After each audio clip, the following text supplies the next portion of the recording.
ओम नमः शिवाय। शिव भक्तों, आप सभी का स्वागत है श्री शिव महापुराण की इस पावन यात्रा में।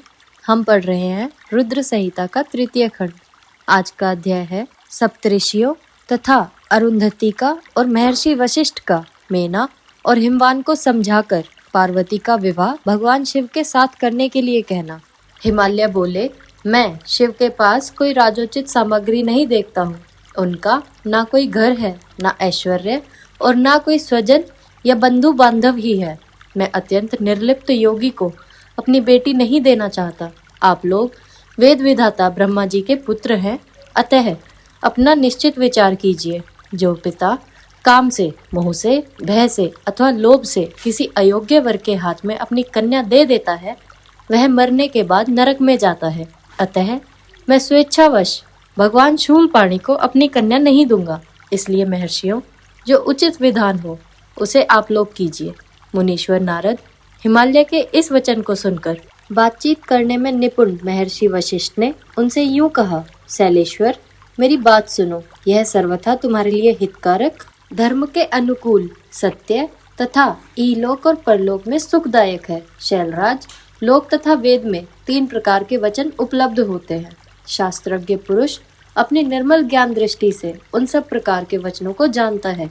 एक तो वह वचन है जो तत्काल सुनने में बड़ा सुंदर लगता है, परंतु पीछे वह असत्य एवं अहितकारक सिद्ध होता है।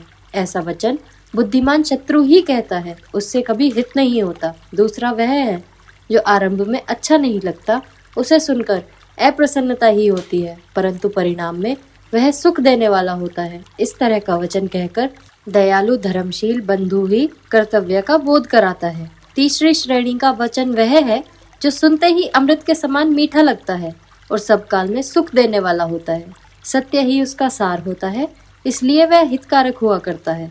ऐसा वचन सबसे श्रेष्ठ और सबके लिए अभीष्ट है। शैलराज, इस तरह नीति शास्त्र में 3 प्रकार के वचन कहे गए हैं। इन तीनों में से तुम्हें कौन सा वचन अभीष्ट है, बताओ, तुम्हारे लिए वैसा ही वचन कहूंगा। भगवान शंकर संपूर्ण देवताओं के स्वामी हैं। उनके पास बाह्य संपत्ति नहीं है। इसका कारण यह है कि उनका चित्त एकमात्र ज्ञान के महासागर में मग्न रहता है। जो ज्ञानानंद स्वरूप सबके ईश्वर हैं, उन्हें लौकिक बाह्य वस्तुओं की क्या इच्छा होगी।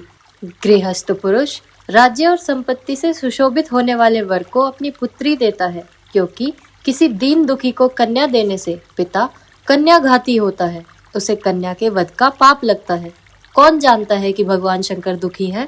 कुबेर जिनके किंकर हैं, जो अपनी भूभ्रंग की लीला मात्र से संसार की सृष्टि और संहार करने में समर्थ हैं, जिन्हें गुणातीत परमात्मा एवं प्रकृति से परे परमेश्वर कहा गया है, सृष्टि पालन और संहार करने वाली जिनकी त्रिविध मूर्ति ही ब्रह्मा विष्णु और हर नाम धारण करती है, उन्हें कौन निर्धन अथवा दुखी कह सकता है। ब्रह्मलोक में निवास करने वाले ब्रह्मा, क्षीर सागर में रहने वाले विष्णु तथा कैलाशवासी हर, ये सब ही शिव की विभूतियां हैं। शिव से प्रकट हुई प्रकृति भी अपने अंश से 3 प्रकार की मूर्तियों को धारण करती है। जगत में लीला शक्ति से प्रेरित हो वह अपनी कला से बहुत सा रूप धारण करती है। समस्त वांग्मय की अधिष्ठात्री देवी वाणी उनके मुख से प्रकट हुई है और सर्व संपत्ति स्वरूपिणी लक्ष्मी वक्ष स्थल से आविर्भूत हुई है, तथा शिवा ने देवताओं के एकत्र हुए तेज से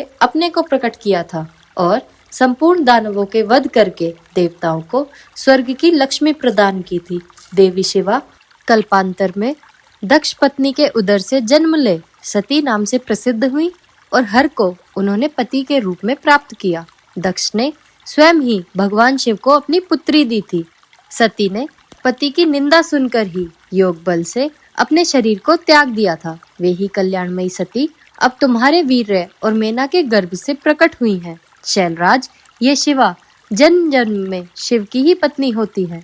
प्रत्येक कल्प में बुद्धि रूपा दुर्गा ज्ञानियों में श्रेष्ठ माता होती है।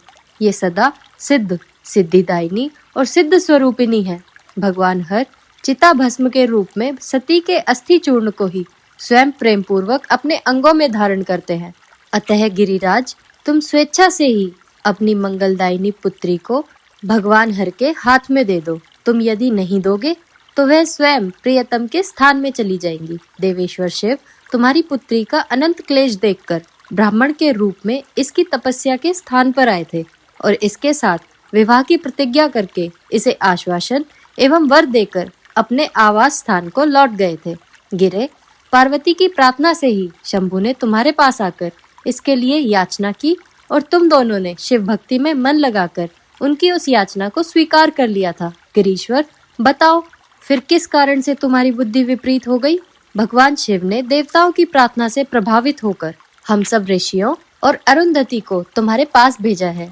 हम तुम्हें यही शिक्षा देते हैं कि तुम पार्वती को रुद्र के हाथ में दे दो। गिरे, ऐसा करने पर तुम्हें महान आनंद प्राप्त होगा। शैलेंद्र, यदि तुम स्वेच्छा से अपनी बेटी शिवा को शिव के हाथ में नहीं दोगे तो भावी के बल से ही इन दोनों का विवाह हो जाएगा। तात, भगवान शंकर ने तपस्या में लगी हुई पार्वती को ऐसा ही वर दिया है। ईश्वर की हुई प्रतिज्ञा कभी पलट नहीं सकती। गिरिराज, ईश्वर के वश में रहने वाले समस्त साधु पुरुषों की भी प्रतिज्ञा का संसार में किसी के द्वारा उल्लंघन होना कठिन है।